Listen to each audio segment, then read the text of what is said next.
my fellow Americans. A short time ago, I ordered the United States Armed Forces to launch precision strikes on targets associated with the chemical weapons capabilities of Syrian dictator Bashar al-Assad. A combined operation with the armed forces of France and the United Kingdom is now underway. We thank them both. Tonight, I want to speak with you about why we have taken this action. 1 year ago, Assad launched a savage chemical weapons attack against his own innocent people. The United States responded with 58 missile strikes that destroyed 20% of the Syrian Air Force.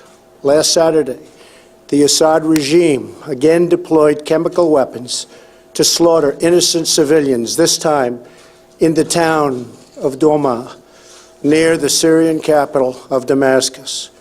This massacre was a significant escalation in a pattern of chemical weapons use by that very terrible regime.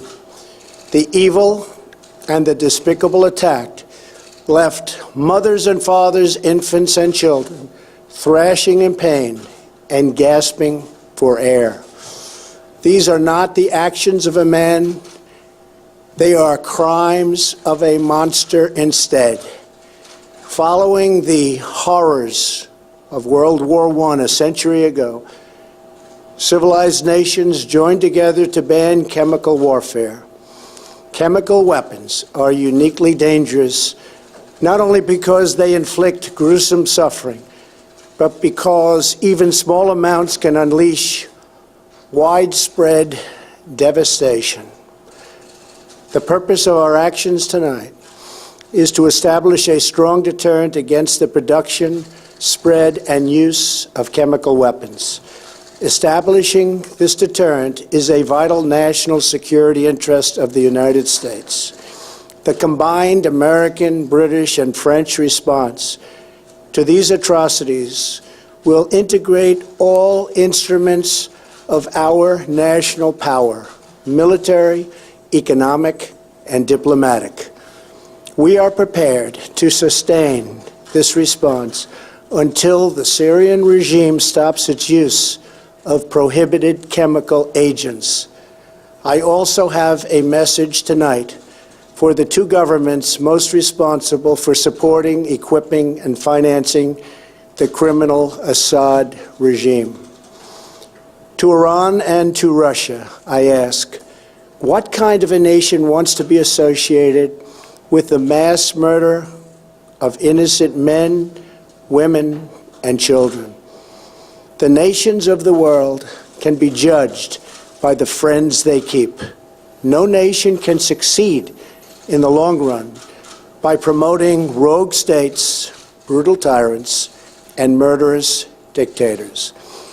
In 2013, President Putin and his government promised the world that they would guarantee the elimination of Syria's chemical weapons.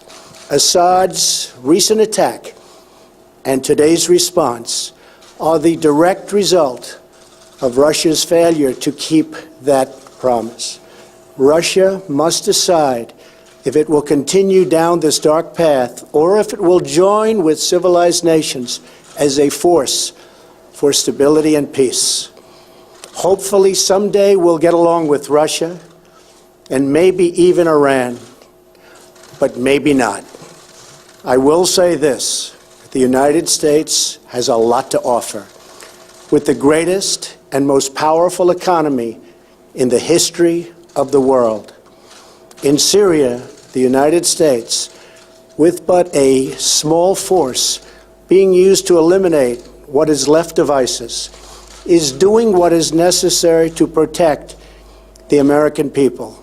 Over the last year, nearly 100% of the territory once controlled by the so-called ISIS Caliphate in Syria and Iraq has been liberated and eliminated. The United States has also rebuilt our friendships across the Middle East. we have asked our partners to take greater responsibility for securing their home region, including contributing large amounts of money for the resources, equipment, and all of the anti-ISIS effort. Increased engagement from our friends, including Saudi Arabia, the United Arab Emirates, Qatar, Egypt, and others, can ensure that Iran does not profit from the eradication of ISIS. America does not seek an indefinite presence in Syria under no circumstances.